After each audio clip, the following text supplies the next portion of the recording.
Howdy, guys. Welcome back to the RedAss podcast. Today is Monday, January 15th, and it's little cold out there this Don't morning. forget your booties because it's cold outside. It's cold out there every day. Right.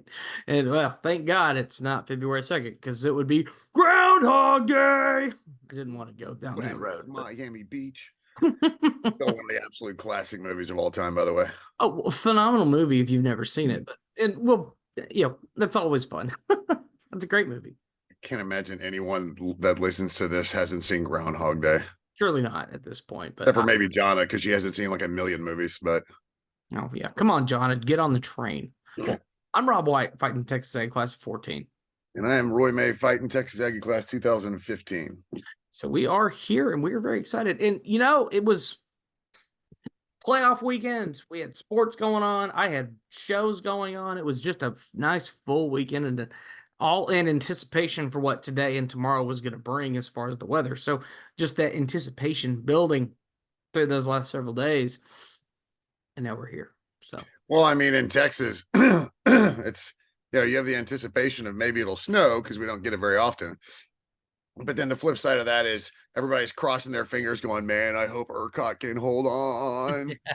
Like, it's definitely a fun dynamic down here. It is. And one thing for sure that is taking place is no driving for me today. I went out and walked to my mailbox and just seeing the additional sleet and the ice on the roads. If you don't have to travel, don't do it.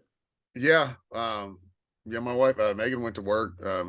I mean, she made it there just fine. She's not real far either. And she's also from Chicago. So she's driven in, crappy conditions. Right. She said like she had to call the non-emergency police. There was a dude that spun out and had basically busted his back axle. And so if you don't have to drive, certainly don't, because, and if you're north of us, I know it's even worse. And Woodlands and Houston, bunch of precipitation got south of us. So I know it's not great there. And we were talking before we came on, like, this is the kind of weather that makes you just want to have a beer, like just day drink. And it works because there's day football on a Monday. Indeed, there is, isn't there? So have a beer that will keep you from driving in this conditions. See, it's like day drinking might save your life. and if you're a little cold out there, hit me up because we got beanies. Oh, a little chilly, people. We got to stay warm. And well, you guys can't buy this from me, but we have to get ready because it is game day. We have to stay strapped. Yeah, football's dead to me, so that's helpful. It frees up my Sundays. Hey, leave it to the Packers to get Mike McCarthy fired twice. It's just that's probably the best game he's coached for the Packers in his entire career. You're not wrong. Yeah, it was. It was a good weekend of football, though. I picked the Texans to win, but I didn't pick the Texans to absolutely demolish the Browns. I thought the Chiefs Dolphins game would be closer. Sure. I was surprised how lopsided all but one of the games has been. Like the Rams Lions game obviously was a bummer to the fighting Dan Campbell's. Thrilled to see that though, with Aaron Glenn there as well. Seeing Aggies doing well. But getting on the Cowboys game, I've never seen a defense that bad in the NFL. It was laughable. I think I tweeted out at some point, like, I hope the Packers keep scoring because I want Jerry Jones to be embarrassed, because I know, like, he goes to bed on piles and piles of money. I get that, but he takes this personally, and I love seeing. This is the only part of me that's like a self-loathing Cowboys fan. Is I love seeing that because I love knowing that Jerry Jones has got I've never forgiven him for firing Jimmy Johnson. And going back far enough, I wasn't quite young enough to understand the dynamics of what was going on, but again, firing Tom Landry, he's an egomaniac, and it's clear that in all of his decades of experience, he has learned absolute dick about football. And like if there's any further vindication of this, look what he's done on the college realm. When you take Arkansas, your alumni, and you take that school and you throw them against A&M continually in your own building and lose time and time and time again, and you never learn that it doesn't work. he just it's fascinating to me that he's been around the sport long enough to not know as much about the sport as I feel like he should. But Yeah. this was a whole team and organizational effort last night against the Packers. It was the offensive play calling to start off the game was so timid. I mean, Mike McCarthy shouldn't even have a job right now. No. Um, and Dan Quinn, like if I was thinking about hiring him as a head coach, and I get that, you can't judge a guy off one game. You kind of can because he had time to prepare, and it's the most important game of the season. So really, you kind of can because the Cowboys were as healthy as they've pretty much been all year, Mm-hmm. and you had everything in front of you. You've got Jordan Love under center, who, although he's been playing better, if you just went roster to roster, the Cowboys are the better team. And somehow Mike McCarthy and Dan Quinn found a way to get their doors absolutely blown off. Mm-hmm. Absolutely blown off. And it's quite frankly, it's disgusting. Like I'm not in like I don't this is something I've talked about, over the last few years. I've worked really hard on sports not ruining my day or ruining my weekend or putting me in such a foul mood that it ruins the day or weekend of the people around me. And I've done really well. But this podcast is the one place where I can get a little bit emotional about it. Fair. And it's so sickening to see this just continuous cycle of mediocrity in the playoffs. And I get that there are franchises that just never get to the playoffs very often. And I understand that. And I understand that Mike McCarthy has won 12 games 3 years in a row, but I don't care. I Yeah. don't care. These are professionals. So you take the gloves off and you call it how it is. Mike McCarthy, absolute garbage play calling. Mm-hmm. And the whole, well, we're moving the ball in the second half. I mean, you're up by 3 scores. You're going to let them move the ball. Nobody gives a crap. And it doesn't matter if they do anyways, Yeah. because the Cowboys defense couldn't have stopped A&M Consolidated's offense last night. Yeah. Some of the most ridiculous amounts of mental lapses. And that's where I come back to McCarthy is the amount of penalties we've seen throughout this season and always in critical moments. And then the amount of blown coverages that we saw in one game last night, and you can't stop the run at all. It was just absolutely across the board the worst performance I've seen from the Cowboys in I don't know how long. And it was, again, like I said, the most important game of the season. Yeah. Then that's the critical point, isn't it? When it is the most important game of the season, not every game has the same weight. I know a lot of people, you can't judge somebody based off of one game. But the thing is, when you're making the playoffs, or if you're like in a critical must-win game, those do have a higher level of focus. And, you see it in the wild card round. You see it in, more or less, the final game of the regular season, where it's coming down to that last game, for the Jaguars last week. You had to win, and you were in, and you couldn't Yeah. do it. Yeah. Hey, well, yeah, boy, if you want to talk about a collapse, the Jags collapse was impressive. It was. Not in a good way, but it was impressive. It's fascinating to me. And if I feel like if I'm a Dolphins fan, I'm kind of feeling the same way. Like you just went and laid an egg. They were never in that game either, honestly. They really weren't. The Chiefs and I get that the weather in Kansas City was ridiculous, and I know that's tough. And even Kansas City, I mean, that was cold for KC, right? Oh, yeah. So they can't sit there and say we're used to it either, because that's mind blowing how cold it was. Yeah. But and the Browns might feel the same way too. I mean, they were playing in a dome. They got to. I mean, I know they were on the road, but they got to play in a dome, and they just got manhandled. Well, So and the Browns have been very good. And we've seen how they've been defensively. Yes, you go into a matchup against a team that by the numbers should be better than in the Texans as well, but you don't quite show up in that game. And we learned that maybe CJ Stroud might just be that dude. Oh no, CJ Stroud is a dude. I think you could have said that way earlier in the season. In fact, even before his injury, he was playing at an incredibly high level. The Texans just don't quite have the roster put together yet. And last year's draft, they did amazing work. They had a great draft last year, and I think the year before they did too. So they're building.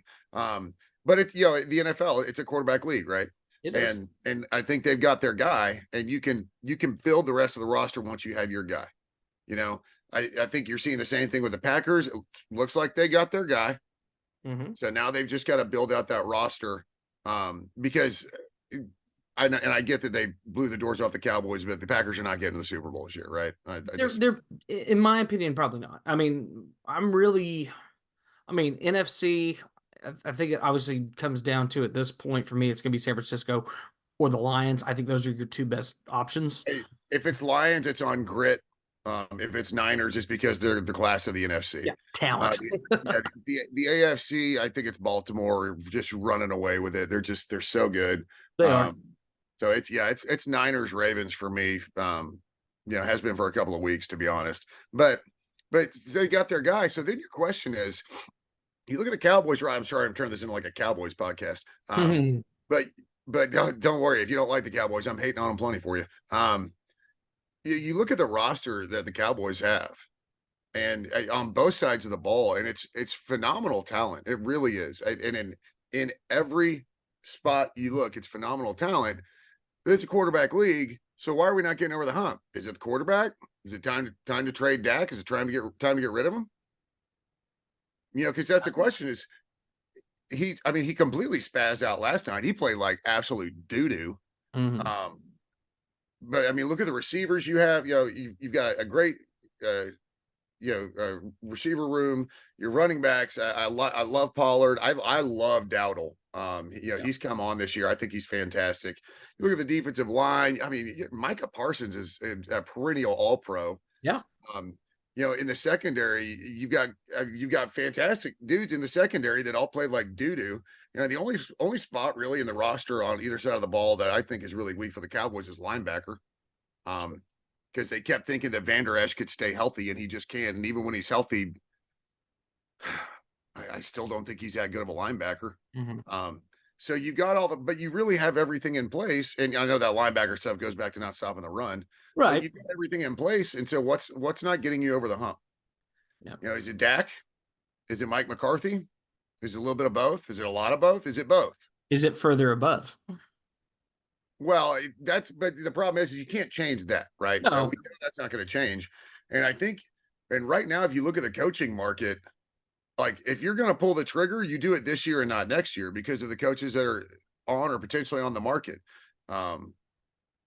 You've got what's his name from Seattle. What's his stinking name? Pete Carroll. Pete Carroll. Thank you. I was like, it's not Pete O'Brien. Yeah, you got Pete Carroll. You've got possibly Jim Harbaugh. You got Bill Belichick floating around there.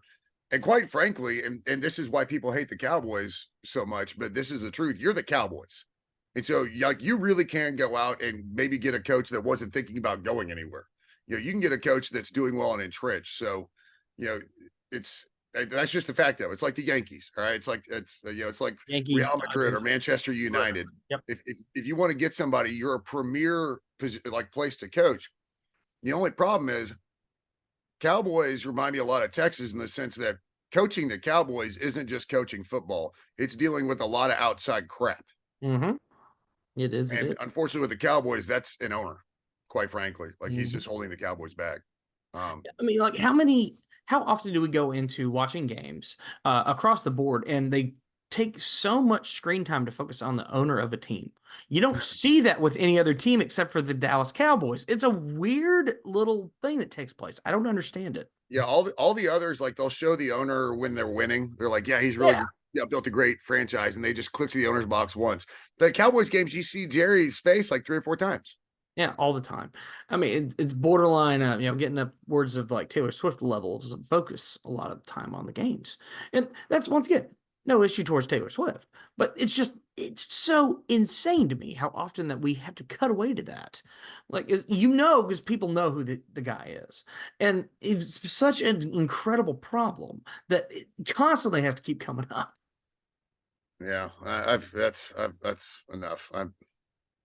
I can't talk about the Cowboys anymore. Well, let's move on. Let's go to today. You got 2 games. Well, maybe 2 games, depending on how things shape up. Sure. Yeah, I saw something earlier that the Bills fan, like the volunteer. Well, they're not volunteers; they're getting paid, but like all the extra employees they brought in, it looks like they're putting a pretty solid dent in. And I know the Steelers touched down yesterday, or maybe this morning. Yeah, no, as of this morning, they were still trying to clear seats, and the game starts here in about 2.5 hours. So they've got some. They got some work to get done on that for sure. I was watching video from what was going on yesterday and the day before, and I totally understand why they would postpone it. I mean, the weather was just absolutely insane up there. Well, yeah, I mean, once you institute a travel ban, Yeah. they could, I guess they could play like COVID in front of nobody, but one, the NFL is not going to let that happen. Two, No. Buffalo's not going to let that happen. No. Because you basically negate any, outside of the temperature, you negate any home field advantage you have. And it's not like Pittsburgh hasn't played in the cold before. So it's not, No. you Like know, these are two types. I mean, there's a handful of programs that are like the type of teams that you're like, yes, these are big time cold weather teams. You look at obviously the Patriots, you look at the Bills, you look at the Bears, you look at the Packers, Steelers, those Browns, Browns. Ravens, and These KC. these Rust Belt teams. It's what they're used to. Well, yeah, but Won't nobody's tip used to that what much. Buffalo got. It was 2 to 3 inches an hour. Yeah. Like that's that's not only not football weather. That's don't go outside weather. And even for people that live there and are prepared for that. But I will say, like Bill's Mafia is insane. You know they're going to show up and show out. And so I'm sure they'll get it figured out because quite frankly, the NFL won't let them not figure it out. Right. And me, obviously Steelers fan, but at this stage of the game, if you ask my humble opinion on the outcome of this game, I'm feeling Bills. I just think they are a more talented teams can be at home. I don't know how much the elements are going to play. The only factor for the Steelers that might be beneficial is the fact that if it is a snow issue, it's a running game, and our running game isn't bad. Yeah, if things I don't know what the weather is in Buffalo, but if it's not if it's not the kind of conditions that force you to run, Right. then if it's I think you automatically pick the Bills. Right. Now, so currently holding at like 14 degrees over the course of the next several hours. It's not going to get above about 22. Well, the wind is really going to be the only factor. Right. So I mean, as long as it's not too windy to throw, I mean, I got to take the Bills just because then you're pitting quarterback against quarterback. Right. The other game, Eagles Bucks. It's obviously I'm as a Cowboys fan and an Aggie. I'm obviously rooting for the Bucks. I'd love Mike Evans to. I'd Yeah. love Tampa Bay to actually go far in the playoffs just to show that they can do it without Tom Brady. Well, and we've seen that the Eagles have just been reeling over the last several weeks. I mean, you look Yeah. at how their record had been, and they just piss away the division, proceed to fall off to the point where now you're having to hit the road Yep. at the Buccaneers, which obviously weatherwise totally fine. Should be nice. Be pleasant down there in Tampa. But that being said, you've clearly lost the wheels on this particular wagon, and the Bucks are smelling blood. Yeah, Jalen Hurts is not playing well at all, and it's just killing him. And he's a turnover machine. That's just kind of all there is to it. Mm-hmm. But I'd love to see the Bucks win. I'd love to see Mike Evans, go further. Yeah. And obviously I can't stand the Eagles. And that, and you talk about, they kind of pissed it away and now they're on the road. That's probably the other most frustrating thing on the planet is, I mean, Cowboys have won 16 straight at home. And you played yourself into the 2 seed, which meant you were at home until you had to play San Fran, assuming they made it through. Right. And you literally just pissed it away. Yep. Against, and I get that they won, and that's fine, but against an inferior roster. Yep. So it's whatever. And I'm not one of those. I'm gonna hop on the Texans bandwagon. That sure as hell ain't happening. No, and like I said, for me, the only bandwagon that I'll jump on at this point would be honestly the Lions of all teams. If for no other reason, Dan Campbell, and how cool would it be for the Lions to finally win a championship after all of these years? Well, my wife's a Bears fan, so I have to moderate my rooting for the Lions. Fair. But honestly, like if she had to pick, they're probably third in ranking of who she dislikes with the Packers at the top of the list. Which made last night even more frustrating for her because she's like an adopted Cowboys fan, and she hates the Packers. Well, of course she hates the Packers. I mean, that's the oldest rivalry that still exists in professional football is the Packers and the Bears. I mean, come on, it's a classic. Of course, it is. Yeah, that's one of the absolute classics, 100%. It's like Steelers Browns. Yeah, it's a classic rivalry, and we love those. Yeah, Cowboys, Redskins, or Commanders, whatever the hell they are. Yes. Yeah. The reskins. Yeah. But I think the Steelers Bills game could be close. It could if the weather dictates running. We know Yeah, you're wrong. The Bills can run the ball too. they can. They absolutely Um, and I hope Tampa Bay blows the doors off of Philadelphia, but that basically means Baker Mayfield needs to outplay Jalen Hurts, which currently is a possibility just because if it's not because Baker's elevated his play, it's because Jalen Hurts has dropped the level of his play. And so maybe Baker can, he's regressed to the mean. yeah, it's just, I mean, one close game so far, Yeah, it's just weird. it is. I think Buffalo Pittsburgh could be fairly close today, but we'll see how it all shakes, of course. But yeah, We'll see how it all shakes out while I'm sitting inside my fireplace pretty much. exactly. And enjoying the nice weather on the inside of the house. That's where we want to be. So I did want to touch on a couple things for in the college realm for the RedAss podcast aspect of this, getting back into A&M for a while. Yep. Big news, or potentially big news, just got reported a little while ago, right before we kicked off the podcast, in fact, regarding our esteemed athletic director, Ross Bjork. Per Pete Thamel over there at ESPN, sources have indicated that Texas A&M athletic director Ross Bjork has emerged as a target in the Ohio State athletic director search.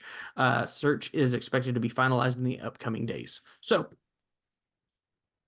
Well, it sounds like we'll know in the next couple of days, one way or the other. yeah. Um, I, I'll be the first to tell you that I don't know the market for ADs. I don't know much about those either. I Yeah, mean, I mean, it's weird because whether you're good or bad, you generally don't know their names. Like even if an entire because very rarely do you have sports fans that know about all the sports, like the entire athletic department of other colleges, right? right. Like I know what's going on at A&M. Sure. Um, I kind of know what's going on at Texas just because obviously we keep up with each other. Mm-hmm. And that's about it, honestly. I can tell you, some of the sports, like I know Alabama softball's good. I know UCLA softball's good and basketball. So but I don't ever look at like a full blown athletic department. So I think that's why you never know their names. Mm-hmm. My thought is if he goes, he goes, you know, it's, I, it's hard to like, but I do know that there's people that have very strong opinions about Ross Bjork going They both do. ways. I mean, I like Ross. He's a nice guy. He always has time to talk to people. I, I mean, if you look across the board where we're at right now with all of our sports, or you at least kind of look at the big 6 or 7, whatever it is. I think everything with football finally trending back in a positive direction. Volleyball's trending in a great direction. It is. Both basketballs, I think, for what the expectation is at A&M for basketball, I think they're both going in the right direction. Yep.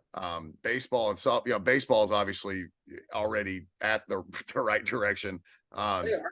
And then you've got, I think softball's doing the same. So really the sports that people really think about, and then also, think about our golf and our tennis, they're playing at nationally competitive levels, at all 4 of those programs, swimming and diving, track and field. So athletically, if you can step back and look at the entire picture, equestrian, step back and look at the entire picture, I think from an athletic department standpoint, things aren't bad. No. But again, at a university as large as ours, how much of this is his doing and how much isn't? And I don't think any of us will ever truly know unless, you're actually on the board of regents or directly tied to the board. And so like, if he goes, I guess. I mean, I don't know. Well, it wasn't as big of like a flex whenever things were going on with Scott Woodward, because everybody was all up in arms about, oh, well, is he going to run off Jimbo? Is he going to do this? Like, we didn't know what was going on.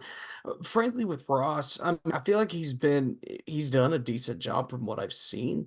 Obviously, his one big issue that happened was approving of said contract for the extension for Jimbo. Outside of that, there hasn't been a lot of big issues regarding his tenure, in Yeah. my opinion. But And so again, like how much of that was his hands being in it, and how much right. was it like the board of regents pushing it, or certain alumni, big time donors. But he brought in Joni Taylor, brought in Trisha Ford. I Did he hire Schloss? think he did. Yeah, he hired Schloss. So he's had some great hires. But yeah, that's kind of a big albatross to hang around the neck, though. And that's really the catch is I still don't fully understand exactly how much he has his hands on. So, Right. sometimes I feel like the athletic director is like kind of the scapegoat for Yeah. decisions that are made that he doesn't have a part in. So, Very true. I don't know. It's big news just because it seems so out of the blue and random, and I don't think anybody thought we were going to lose an athletic director anytime soon. But I don't think it really ends up changing anything relative to where we are right now because we already got our new football coach in. Right. Shouldn't be any other kind of turmoil or turnover in the near future with any of our coaches, barring something that's off the court, off the field, off the diamond kind of thing. Right. Um, so I mean, I'm sure it will move the needle for some people because all you have to do is hop on TexAgs, and I bet you there's a celebratory thread of everybody that hates Ross Bjork for whatever reason they have. I mean, there are probably people out there that want to get rid of Ross Bjork because we still have the bevel, like Well, well, that should have been killed years ago, but that's neither here nor there. yeah, but it also has zero effect on performance on the field. None. But there's people out there like we don't get rid of the bevel. We need to get rid of our athletic director and all of his marketing people with him because I that's don't think any of the players care.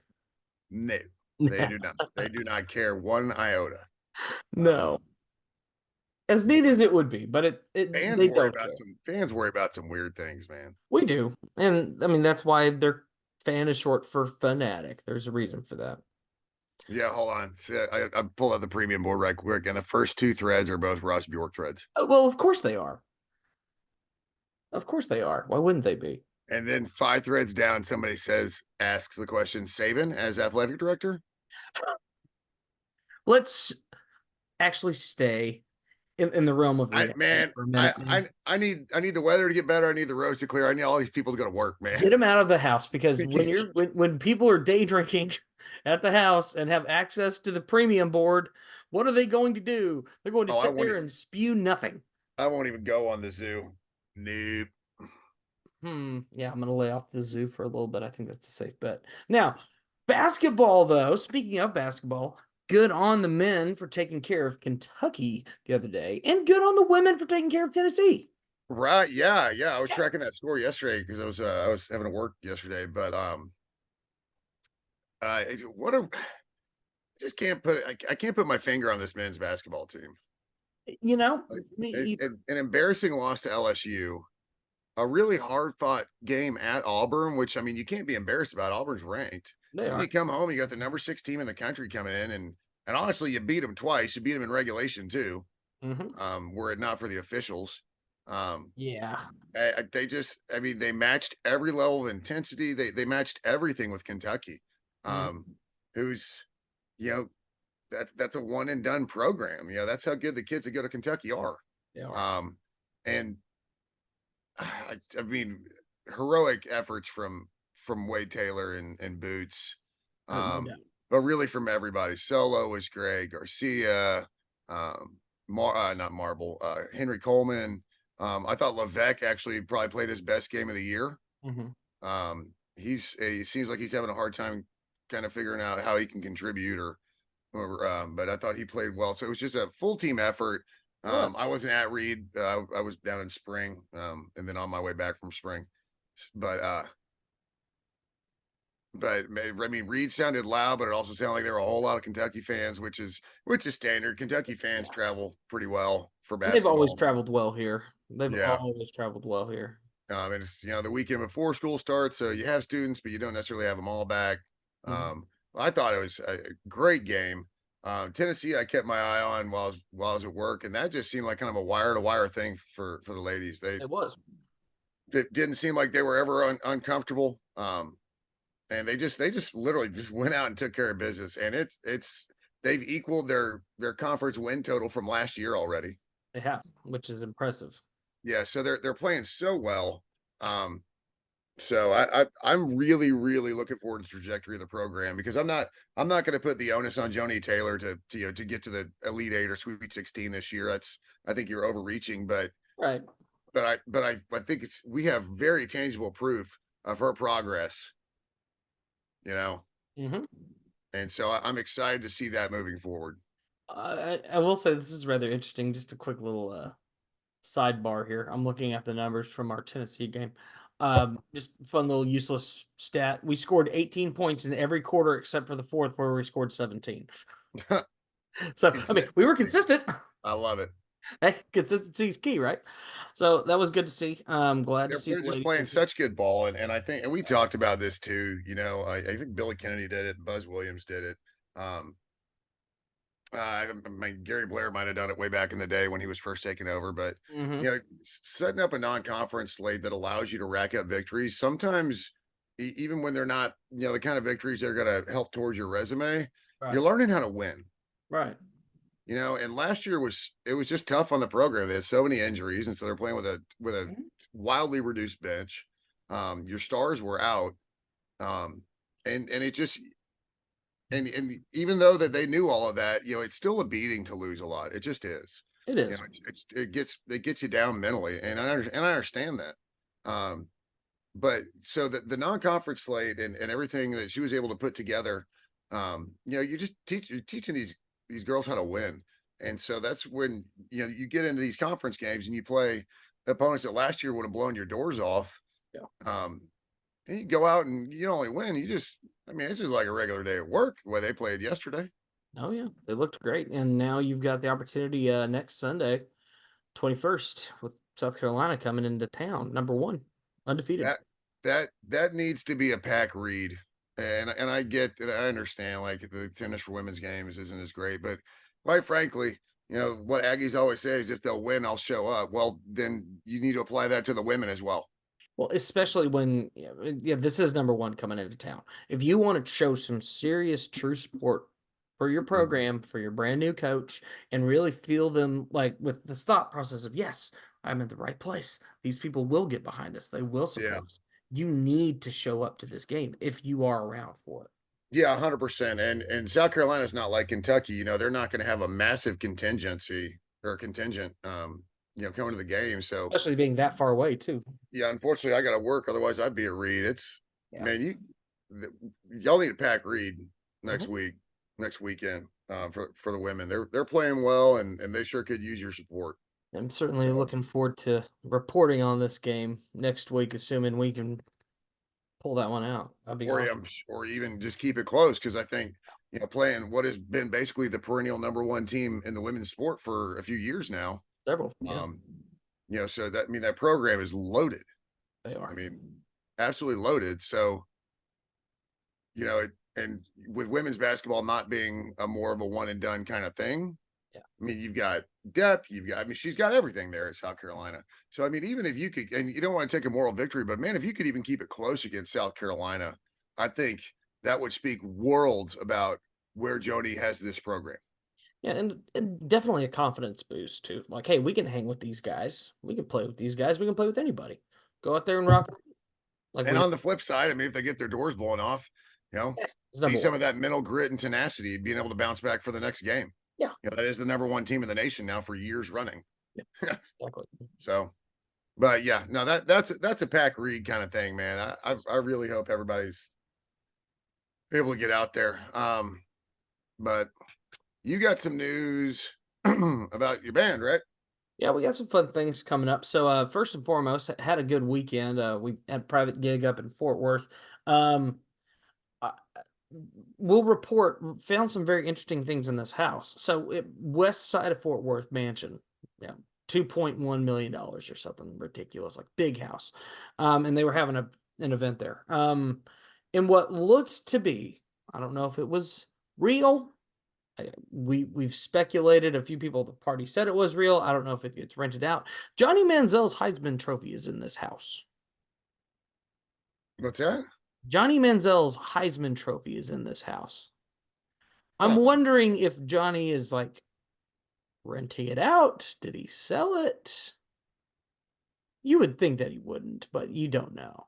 I don't know. But we found a Heisman Trophy with Johnny Manziel's name on it, life size in this house. It very well could be a replica, but we saw this Yeah, and we say started asking around, and people said, "That's real." We were like, "Why doesn't Johnny have it?" well, I mean, when you're in that kind of house and you have that kind of money, it's possible that they're just super ags and got a replica made. That's where I'm at. mentally. That's what I think. I mean, because it looks right, but yeah, it is what it is. So we played that private That's so gig. random. It was random. So, but we played this. We played this private gig. We turn around and go out to Odessa and play out there for the Honey, I'm from Odessa. It's in Odessa. yeah. So we went out there, played at the Sandhills Rodeo with John Wolf. That was a good time. Came back to House of Blues in Houston, and Nice. that was my first time playing House of Blues, and that was a cool. How'd you like it? It was neat. It was really cool. And it Yeah, was I like House of Blues. It's a cool venue. it is. And parents came out, sat up in the upper balcony. Everybody, spirits were high because obviously the Texans won, so everybody was happy. Wow, Uh, yeah. Hmm. but it was a good day. It was just a great day all around. Had a lot of fun with the guys. Um, played a couple great shows.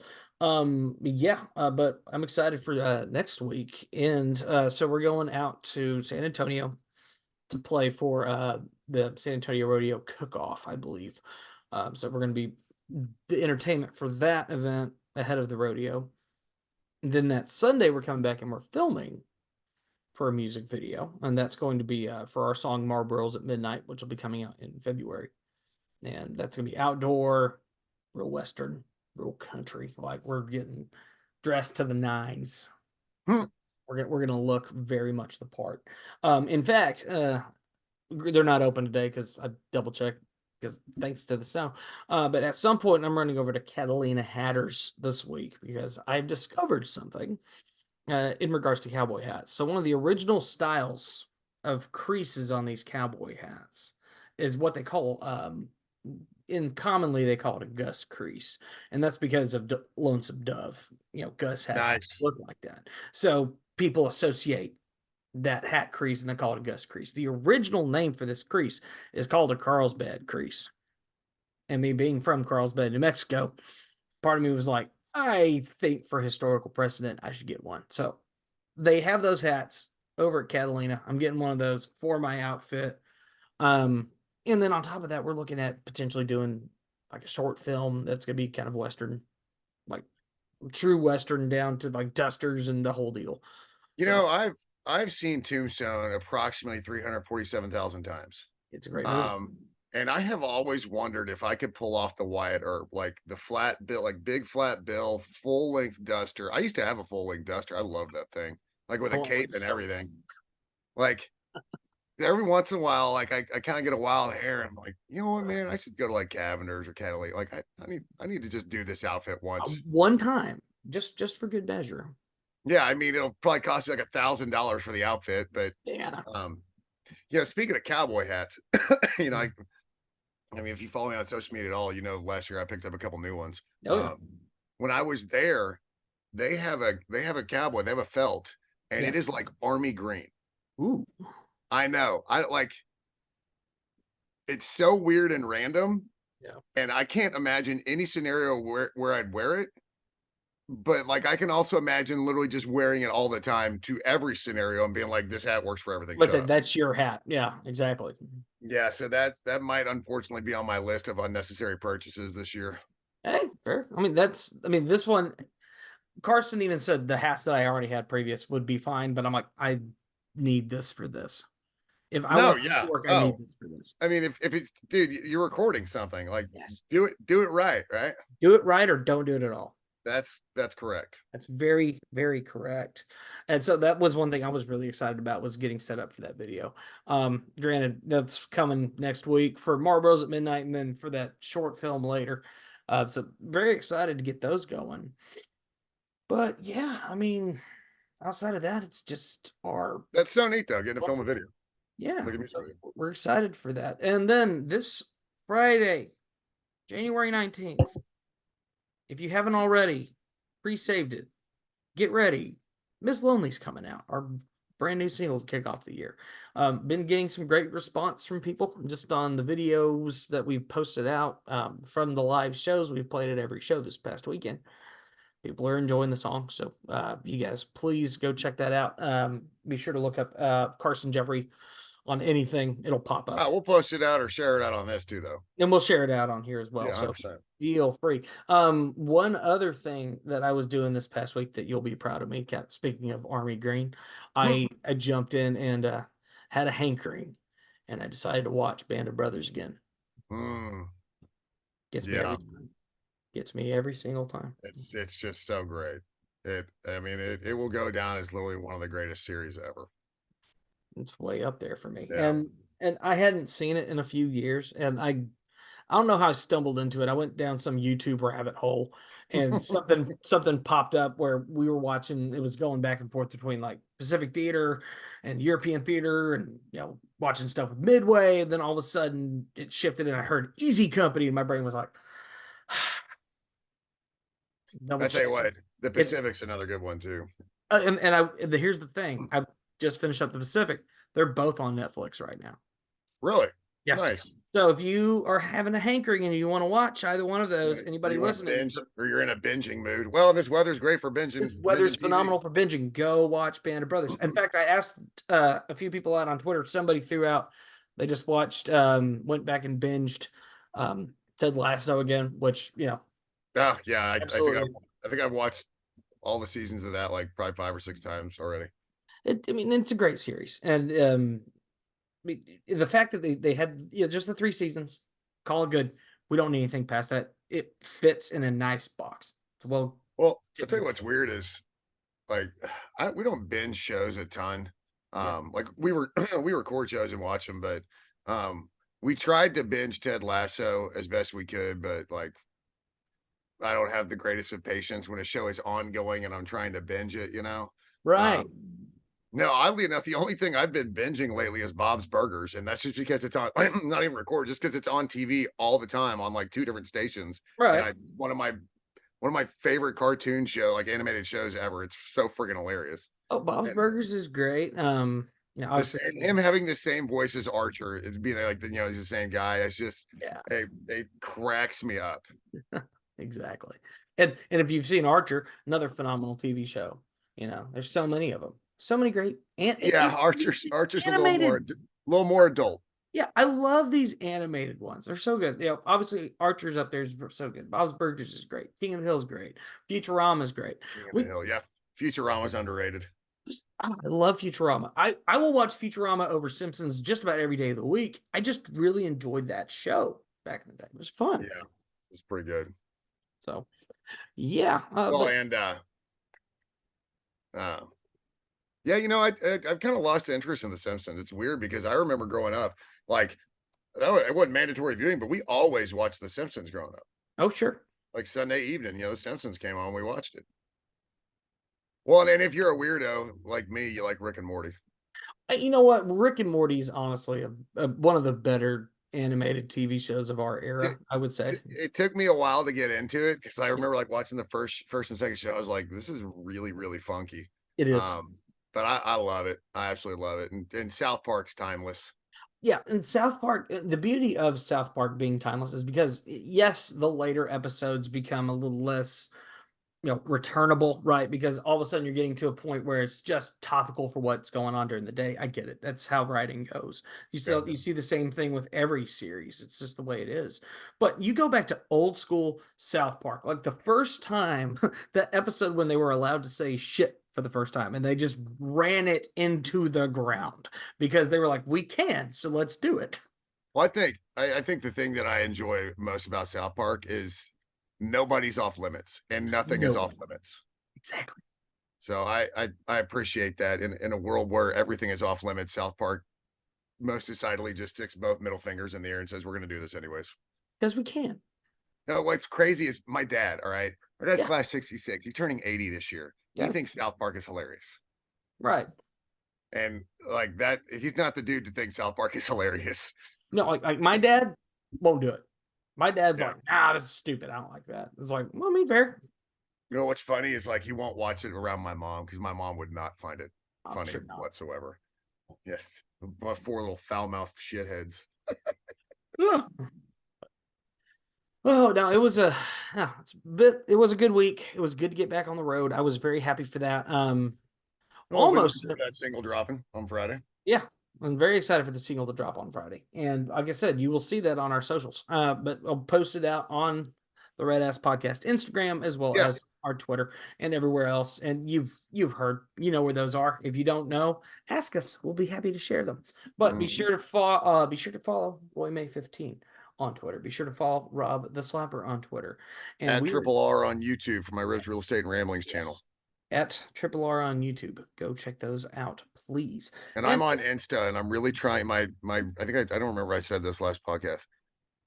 I've got a goal of posting every day on Instagram this year. Like even if it's just a post, it's not like content. I'm trying to work. I've got an idea for some content that I don't know how well it will go over, Okay. but I think it's hilarious. Okay. It's gonna.